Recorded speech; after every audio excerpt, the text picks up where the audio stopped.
sociedad irreductiblemente conflictual, o cómo conservar conflictualmente una sociedad políticamente gobernada.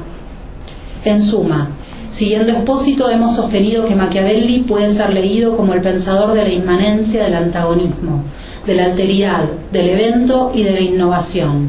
Sin embargo, en el párrafo que precede hemos dado cuenta de los límites que enfrenta la política maquiaveliana.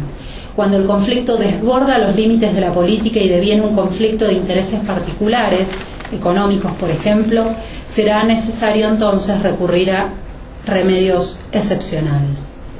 En lo que refiere a Espósito, sostengo que la misma posibilidad de haber dado cuenta de otra modernidad es lo que lo sustrae de la posibilidad de una posición conservadora en la que se identifica modernidad exclusivamente con inmunidad. Esta diferencia italiana es entonces la ruptura de una posición que piensa en términos de conservación. Muy rápidamente, no voy a leer las conclusiones porque estoy excedida, simplemente decir que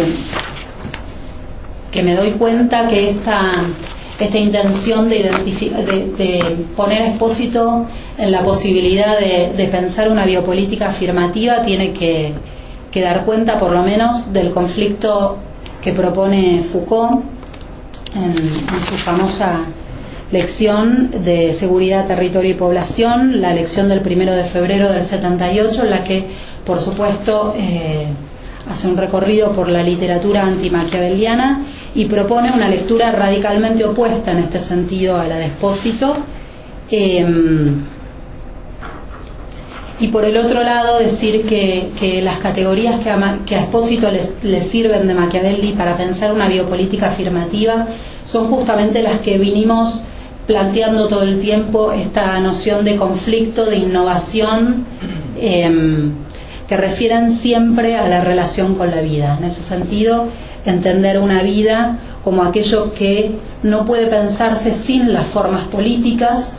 Es decir, para Espósito no habría algo así como una vida desnuda, siempre habría una vida pensada en su forma, y en ese sentido, bueno, Machiavelli es el autor a partir del cual Espósito puede abrir, aunque parezca extraño, las derivas totalitarias de las que el mismo Foucault dio cuenta que pueden llevar a algunas formas de biopolítica. Nada más. Muchas gracias.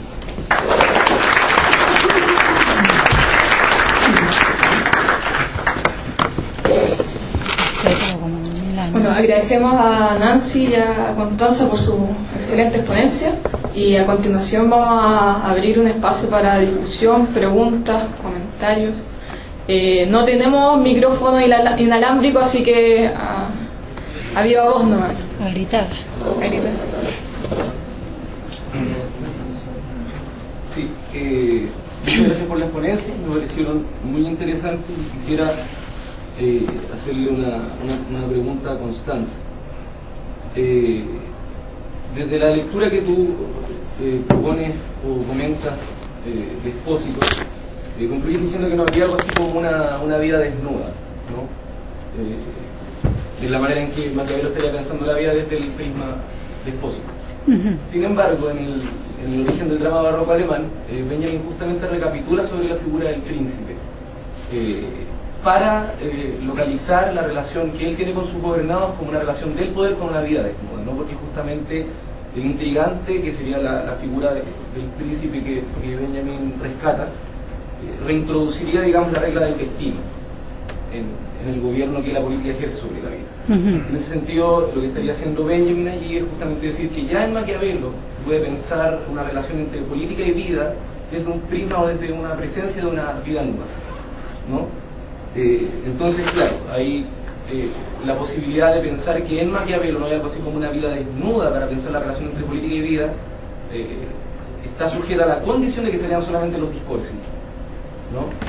Sin embargo, Benjamin en el texto del drama barroco alemán lo que hace es justamente leer el príncipe y ofrece, digamos, una lógica de la modernidad, si no quiere, porque en ese texto, digamos, lo que le debe interesar a Benjamin es tematizar justamente la modernidad.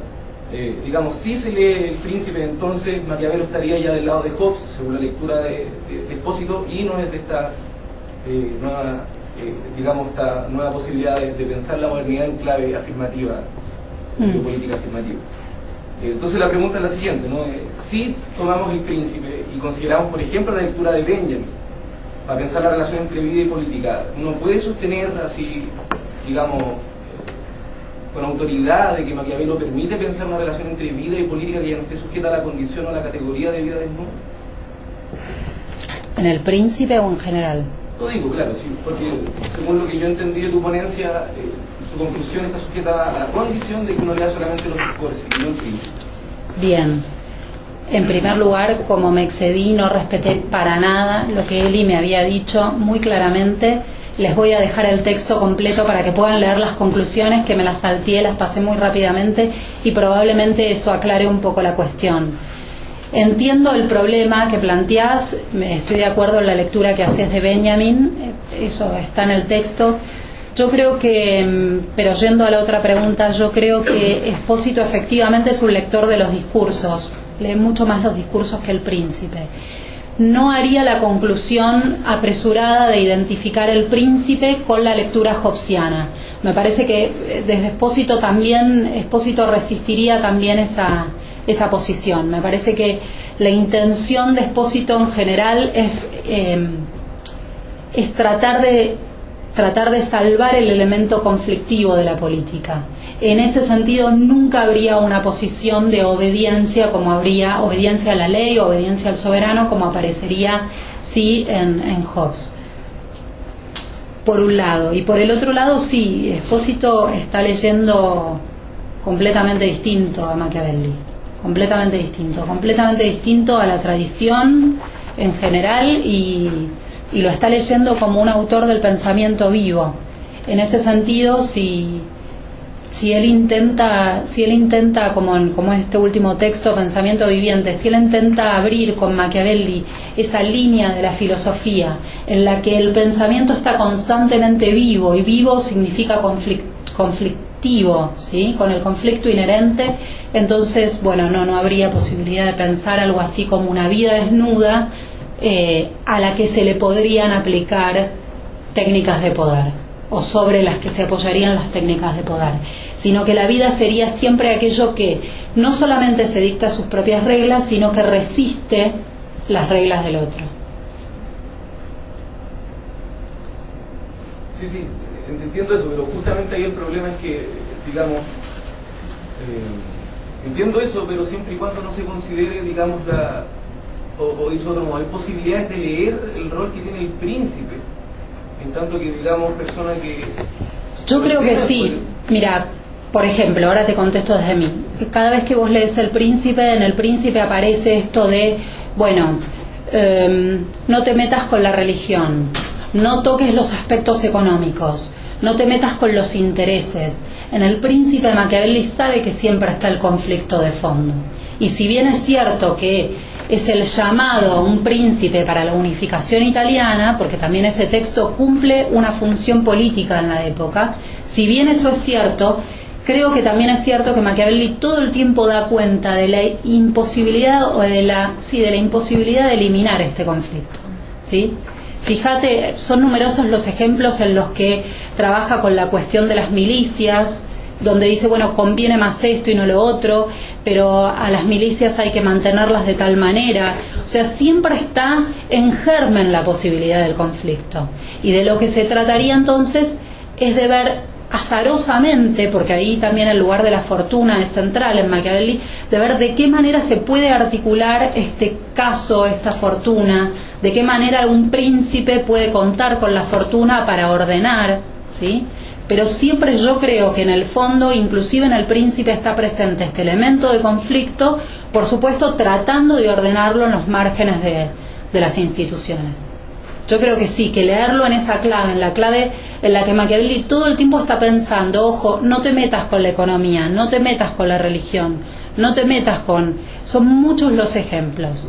Trata de conquistar y de no llevar automáticamente tu cultura, respeta la religión. Sabe que esos son elementos de discordia, ¿sí? Y no trata de eliminarlos, trata justamente de sumarlos. Esa es mi lectura, por lo menos, de Machiavelli. inclusive en El Príncipe.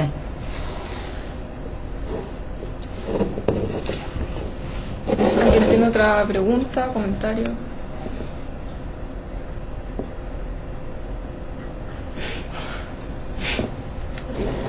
Yo tengo varias cosas, pero solamente, ¿cuál dirías tú que es la diferencia respecto de la diferencia italiana, ¿no? ¿Cuál dirías tú que es la diferencia entre la lectura que hace Toni Negri en base a la noción de poder constituyente y la lectura que hace Espósito respecto a la biopolítica formativa?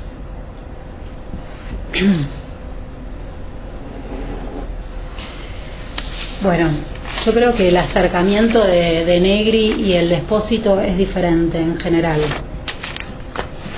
Creo que el pensamiento de Negri es un pensamiento mucho más político y el de Espósito es un pensamiento más filosófico político. Eso marcaría por lo menos una cuestión de matices. En segundo lugar, por ejemplo, en un texto que cito acá de Negri, es una de las notas. Cuando Negri habla de la diferencia italiana, de lo que habla es de este pensamiento lábil o del siglo XX, y dice que en realidad podría encontrarse algún tipo de pensamiento, pero que no se han resuelto las cuestiones de Gramsci, de Tronti y de Muraro, que son las verdaderas cuestiones políticas de la filosofía italiana, pero que el siglo XX ha ido hacia la cultura popular italiana en la figura de Rafael Lacarrá. Esa cita de Antonio Negri. Por lo tanto, digo, el espíritu, por lo menos de acercamiento a la cuestión de la diferencia italiana, es distinto. ¿Qué es lo que dice Espósito? Yo creo que Espósito ahí no está discutiendo con Negri, creo que está discutiendo con Deleuze cuando habla de la cuestión de la diferencia italiana. Y respecto del poder constituyente, creo que los dos trabajan el poder constituyente y no el poder instituido. En ese punto estamos de acuerdo. Yo creo que los abordajes son diferentes y las intenciones son diferentes. Me parece que el pensamiento de Negri es un pensamiento mucho más sociológico, si querés, y no tiene en cuenta ciertas cuestiones de la filosofía que Espósito sí. Pero bueno, creo que sí, cada vez Espósito se está acercando más al pensamiento de una biopolítica afirmativa, a la de Deleuze, si querés, no sé si a la Negri.